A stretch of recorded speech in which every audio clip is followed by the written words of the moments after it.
because you're just coming in and out. I just wanted to give you that option. Hello, everybody. Welcome back. No. How was the discussion? How do those concepts that we've been talking about for the last few months deal with promoting apathy? And then also, how do we break through it? I'm more interested in how do we break through it, but I'll just open the open mic, as it were. Feel free to unmute yourselves and pop in here. The apathy thing was our last subject was, and it turned out that Fred wrote the thing about thoughts and prayers, and I used the example of bad intersections where people are getting killed right close to Dallas, sends their thoughts and prayers, but refuse to support any solution to fix the intersection. Yeah, You know, that's apathy. but you're, Yeah. Fred has an affinity for that phrase, apparently. So good. All right. Thanks, Neil. What else? We talked about in our group about the importance of educating ourselves about these topics and acknowledging that, you know, whether we have them or don't, and to just learn more that will help us overcome some of those things. Mhm. And really the only effective thing that I think that I can do is educate myself at this point in time. Okay. Thank you, Gaylen. Educating ourselves within our circle of influence, whatever that may be, is a good, yeah. And One of the phrases that we came up in our group with Connie and Carol was, we first said, do we have a deep well of respect and care for other people? And then we broadened it to deepen our well. In other words, educate ourselves, deepen our well of respect and care for other people. So that was one of the things that we were thinking to counter the apathy. any suggestions how we can deepen our well, Jen?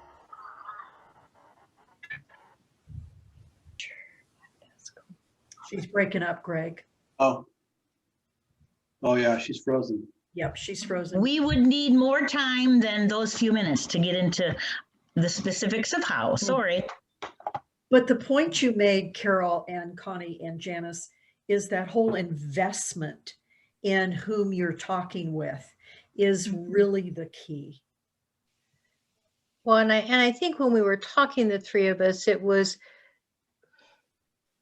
with all of the terminologies we've used, and then taking those terminologies,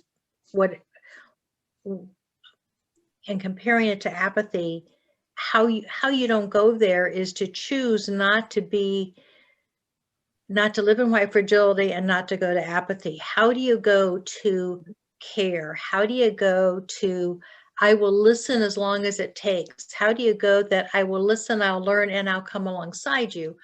The same you would want back. So we didn't get to go any further, Carol and Janice and I, but it was this, it is the opposite of apathy. It is caring enough to care.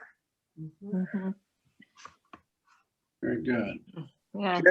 I wanted to jump in, but I saw Jackie's hand before mine, so I didn't want to cut her off. Oh, go ahead, and I'll wait. So we were talking about in our group about the one thing that is a trigger point for me is color blindness. And we were talking, I shared a story with my group that I had, which David and I think it was Robert, David and someone, there it is, Ron, there we go. And we were talking about how we were talking about when the Black lives were being taken and there was police brutality and everything that was going on, how it traumatized and how it affected me. And when I sat with my coworkers, and there was a few days where I had to miss work, and I was talking about how I'm dealing with this as a Black woman and dealing with it as a law enforcement officer, then I'm dealing with it as a Black law enforcement officer. And one of my coworkers sat across the table from me as we're having this meeting. He says, "Hey, when I see you, I don't see color." And I stopped him right there. I said, that is the most dismissive thing that you could ever say to a person of color is to tell me that you don't see color, because basically you just told me you don't see me, and what I told you doesn't matter. And We'll stop. huh? We'll stop. Yeah.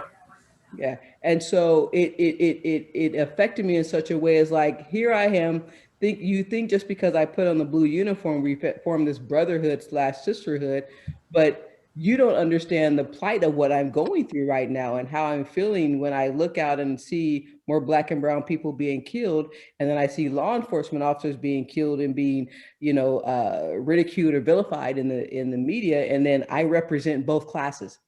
Yeah. And Yeah. you're telling me you don't see that. And it affected me in such a negative way that for a while, I was like, I can't even talk to you right now because you don't understand, nor do you see who I am or who I represent. Yeah. Yeah. Very That's true. powerful. Thank you for sharing that, Yvette. I think that's really powerful. Jackie. She is. So I've been thinking about, I have adult children, and recognizing what they're dealing with in their companies, where the new buzz thing is DEI, diversity, equity, and inclusion. And everybody's got, if you notice the commercials, you've got more Black people. And I hate the term, I'm sorry, people of color. That really offends me because it's another way of piling on top of the people who have been disenfranchised, who have been left out for centuries, right? And so with that people of color thing, it's like, oh, you can check the box now because, oh, I can hire someone in another country, person of color, and pay them less. And I can check the box that we have diversity in the company. When you got Black people right here, African-American people right here in this country who can do the work, but you don't want to pay them because it's going to cost you a few more dollars. But we're the ones who have basically built this country, but you're not willing to put a extra dime in to make a real difference. Yeah. You just want to check boxes. Yep. Thank you, Jackie. Again, powerful. Excellent. Martin, were you getting ready to say something? No, but I would share that we spent some time in our group talking about the Blackish episode that Jackie brought up. One of the people in our group had seen it, the other two of us hadn't, but it raised for me at least, raised an interesting issue that I'd like to see us talk about. If it doesn't fit tonight, then some other night, where, at what price allyship? Are you an ally until it costs you something and then you're not? How does that work? It sounded pretty interesting. The price of allyship. That does sound interesting. Nice, Darcy. In our group, it was really interesting. We talked about white privilege of growing up with all the technology and everything, and the other groups didn't have that. The school always in another town had no computers, no nothing, didn't have hardly any books for their students. And the white kids in the other school had everything. I mean, it was just like this, and that. And it was so unfair. And also we brought up about in jobs, how this one person said that where he worked, they brought in a Black man, and he was a good welder, a fitter for the job, and did an excellent job. And then they brought in a crane operator, and they offered to give help to him for the crane, and the guy wouldn't take it. And he kept saying, oh, I can do it. And he got, within 2 months, he was like gone because he almost dropped a load down on the one person. And it's just like, we were talking about how sad that is, because you feel like you want to help out and they don't want to take the acceptance. because you're white, and it's harder for them because maybe the way they were raised or they brought up or whatever. And so we weren't sure, how to handle it. And like I said, I worked with special need kids for 17 years. And so the diverse backgrounds of those children were just like off the wall. I mean, you tried to give them help and some would take it and some wouldn't. So it was an interesting discussion.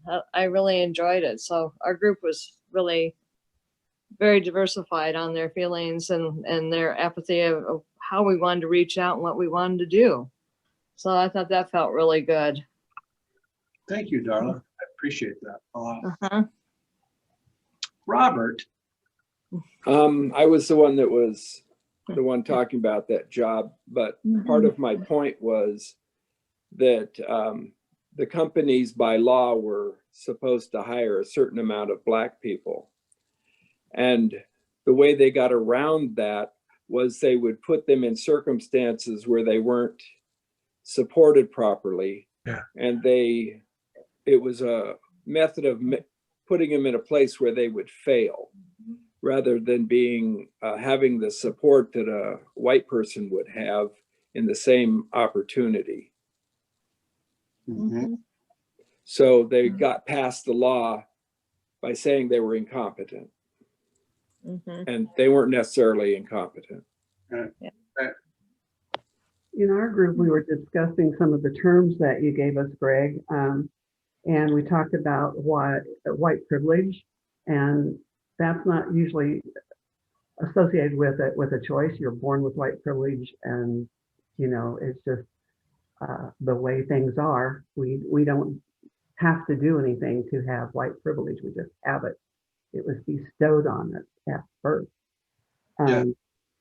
And then the other things, the other terms really involve choice. We choose to be a supremacist or a racist, and we choose white silence. Fragility, I guess that is also a choice, because white fragility is just not being able to talk about it. And the exceptionalism, the color blindness, and how some of these sort of interlap, like the exceptionalism and the white supremacy, and the silence and the apathy seem to be very closely related, because I think that white silence is a form of apathy. And it was interesting. And then the way that we thought we could break through it again was just the education part, that we can all do, and others of us are able to do a little more depending on our level of outside contacts and stuff like that. But it seems like education and acknowledgement are keys to breaking through on any of those. But how can we educate without whitewashing it? Without what? Whitewashing it. How can we give the proper education without whitewashing it? Oh, that's a good I was going to say, when you were talking, you need Good. those white fragility and all those things are, it's hard. It's like you have to acknowledge, you have to understand it and then acknowledge it, then you can choose it. So it's not just a choice. It's not like an alcoholic saying, just choose not to drink. And I mean, you have steps you have to go through. And if you're not even reading the book about the definitions of those things, like in the White Fragility, Robert DiAngelo's book, you don't even know what it is. And then you got to wrestle with it and know that you have it. You wrestle with it, then you can do what you just said. Then it becomes a choice. Then you get to make a choice. Yes or no? Yeah. Thanks, David. Yvette, what do you mean when you say, how do we, or what do you mean when you say whitewash it? What are you seeing there?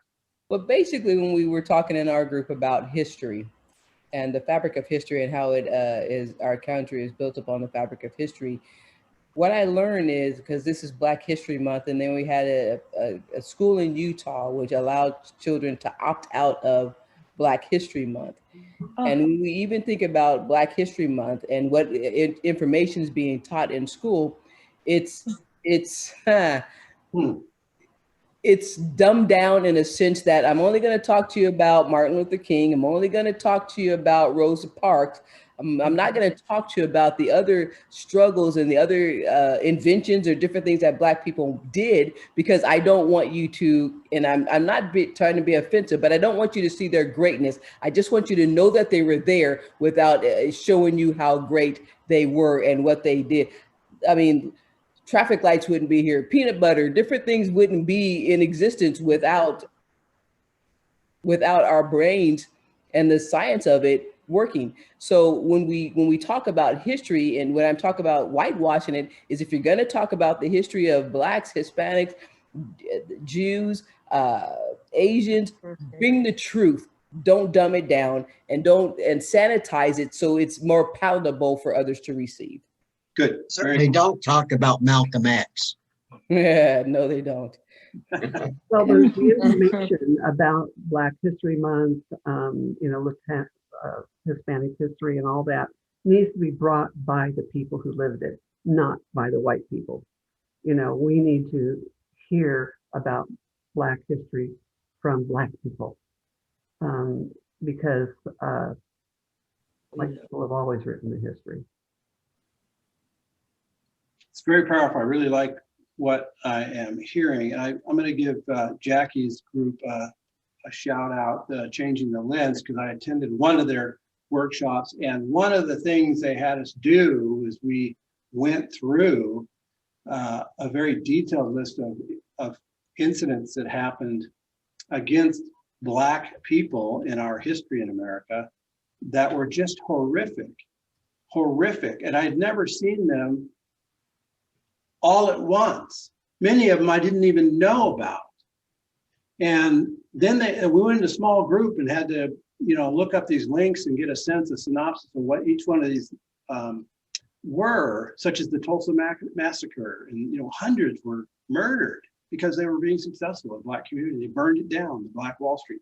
But there's numerous of those that talk about history.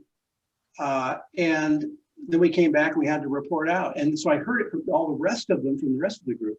It made me ill. But it was so powerful. I mean, I got over it. But what if we celebrated Black History Month from that lens? What a difference it would be. And it would be shameful. But boy, so yeah. I'd like to add something as a retired teacher. Yes, Carol. When I was teaching kids with special needs at the elementary level, Black History Month didn't go much beyond learning a story or two about Rosa Parks, a story or two about Martin Luther King Jr., a story or two about Wilma Rudolph, because I was dealing with kids who were, under 10 and mentally challenged. Okay, so that's the youngest level. What you do for Black History Month or any other time, it doesn't have to be February. You could be covering this in May or in October. But anyway, if you're teaching kindergartners, you don't go to Malcolm X. But if you're teaching at the high school level, you don't stop at Ruby Bridges. Do you understand that the teachers have to have the knowledge themselves? They have to have the administrative backing, because if you mention anything that a parent disagrees with or a kid disagrees with, somebody's going to have your back. And I'm not saying that teachers are cowards, because I don't think we are. But as a community member, you can write a letter of support to a social studies teacher or to a principal. You can inquire. I don't mean, okay, tomorrow you're going to find out what textbooks are used in your school and, critique them. No, I'm not talking about jumping in with both feet. But as a citizen, as a taxpayer, as a grandparent or parent of somebody who's in school, um, you do have a chance to make a difference on what kids are learning by backing the teachers who want to teach broader and deeper. Mhm. Don't just wring your hands and say, you know, they don't teach that anymore. Well, golly, you've got a voice. Yeah, yeah. Thank you, And- Carol. And how Laura. sad that our curriculums don't encompass all of it together, Laura. Yeah, agreed with that. And I think too, it's important that all of us as teachers and educators, parents, community members, we recognize that enslavement and this battle for equality under the law has been a disruption in African history, right? That slavery is not where African history begins, and ending slavery is not where it ends. Like, enslavement interrupted the history of people of African descent, and it's very important that we learn about all that people have done and the ways people worked so hard for their liberation.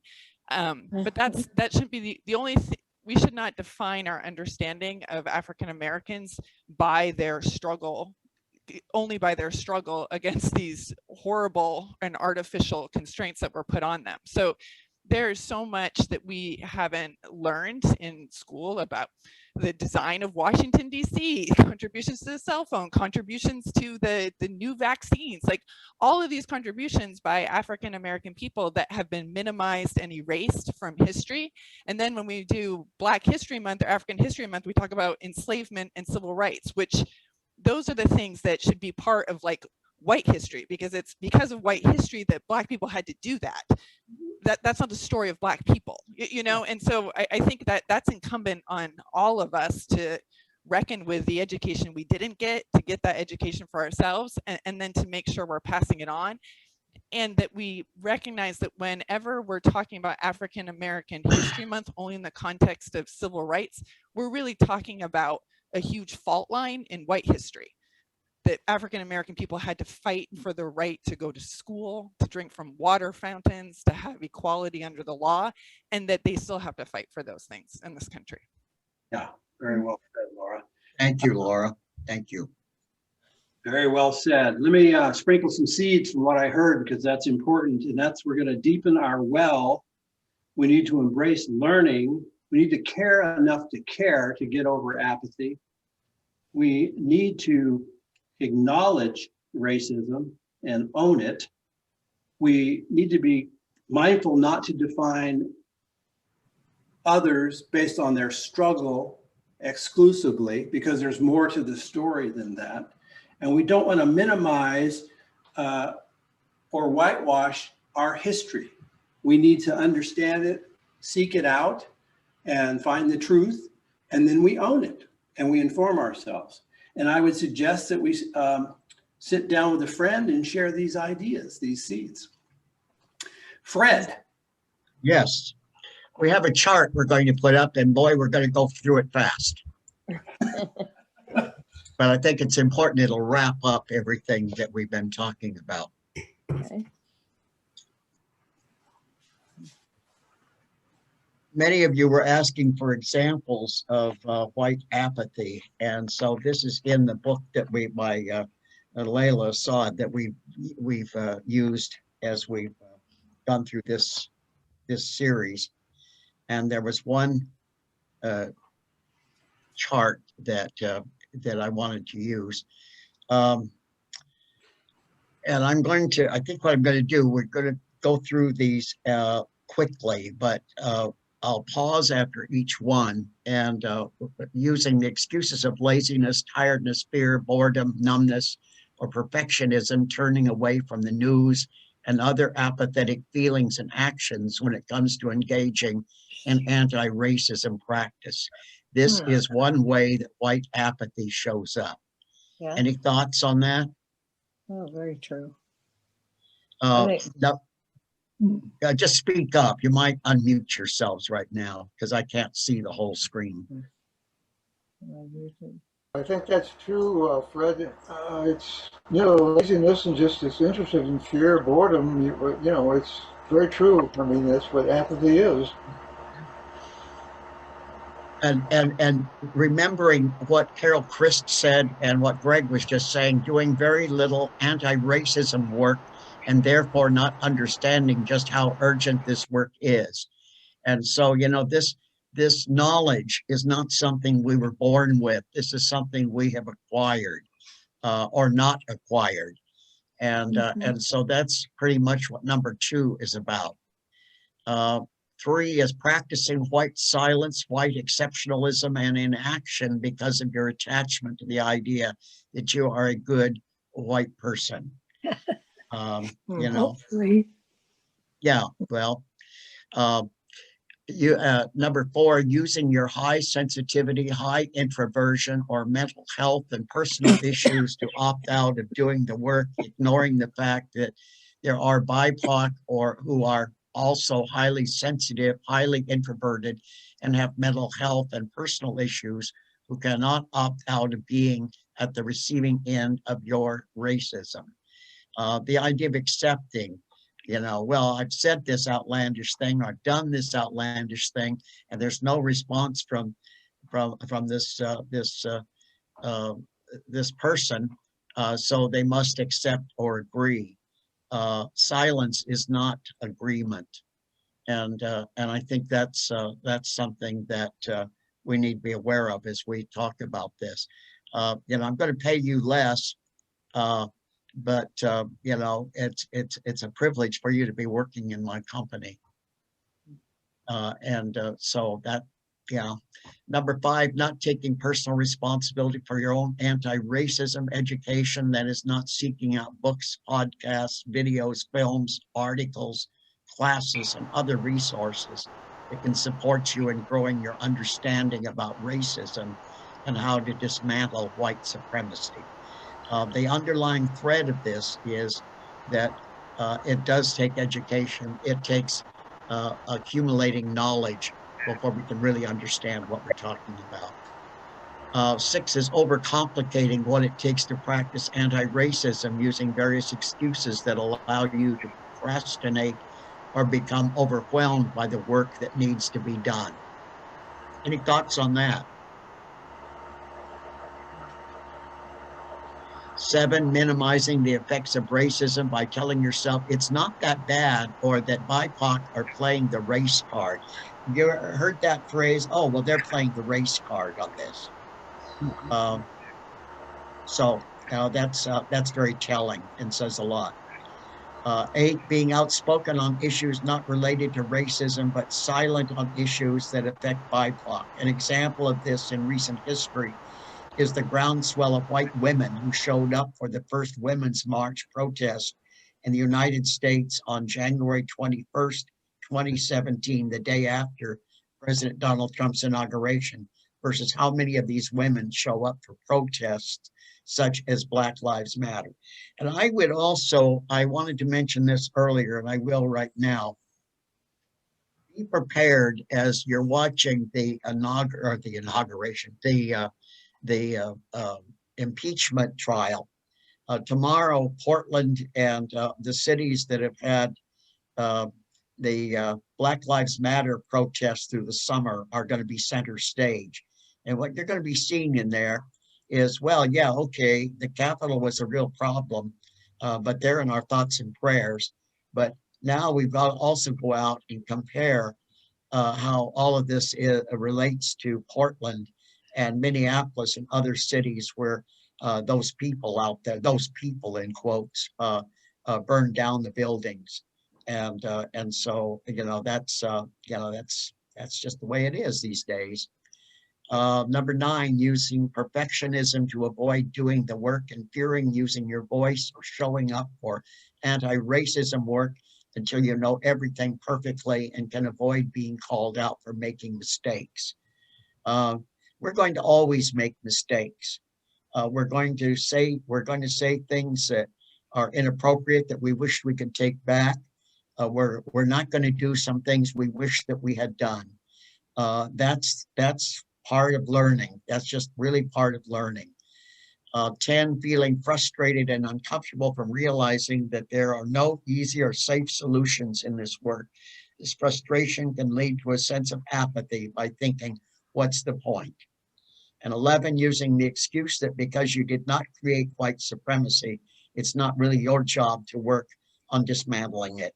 And finally, using the excuse that because the process of dismantling white supremacy is so overwhelming, many parts out of your individual control, there's no point in even trying because it will not make an impact big enough to matter anyway. And boy, that's the picture of apathy. And that's the picture of nothing happening. And that's the picture of one more time going through all of this and saying, you know, in another couple of years, another 10 years, another 20 years, we've really got to do something about this problem. And so it's now.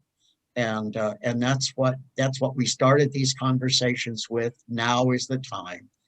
And, you know, they were certainly inspired by some of the killings in the streets and all of that. But we've gone a whole long, we've gone a much farther road than that. And so we're going to be talking next week of white centering. And then Yvette will be discussing tokenism on February 25th. And then we'll be doing with white saviorism. And then Cheryl, who comes to us as she's the chair of the Grand Ronde Council, and she'll be talking to us about Native Americans. And on March 18th, we'll have somebody talking to us about civics and government. So that'll be a really something. And that will be then for the rest of this session. And then on April 1st, we'll begin the spring session. And actually, just a little scheduling change there. And next week, I'm going to change it up a bit, and I'm going to talk to you about equity and equality. And that's the focus. Now, so what do we need from you all? What's part of your membership? We need you to spread the word, to get the word out to people, to get more people to come, because we really want to include more folks in what we're doing. And you know, we're excited about what's going to happen in the spring, and then we'll decide beyond that. But this is where we are right now. And you guys have been wonderful tonight. Great questions, great small groups, and the big sessions. And really proud of each of you. Good job. Yeah, it was excellent. Bye. See you next week, everybody. See you next week. Have a safe weekend, everybody. Thank you. Stay warm. Trying to. It's 2 degrees where I am. It's what? 2 degrees? 2 degrees. That's cold. And we're worried because we're going to have some snow tonight. Take care, everybody. Wow, here, 2 degrees. Whew. Yvette, thank you for the discussion. It was great. Hey, thank you. I had a great time. I've been trying to get on here, but it's with everything going on. My daughter does stuff on Thursdays, and I've just been bouncing a lot and then helping with the Senate on some stuff too. So it's been a little bit busy. Even though I'm retired, I'm staying busy somehow. Is that grandson getting grandma under control and everything? No, but he does have his room together. We're working on some stuff, and I get him every weekend, so we have a great time. Yeah, good. That's great. I've got one of those. Take care. See you all next week. See you all later. Thank you. Bye-bye. Bye.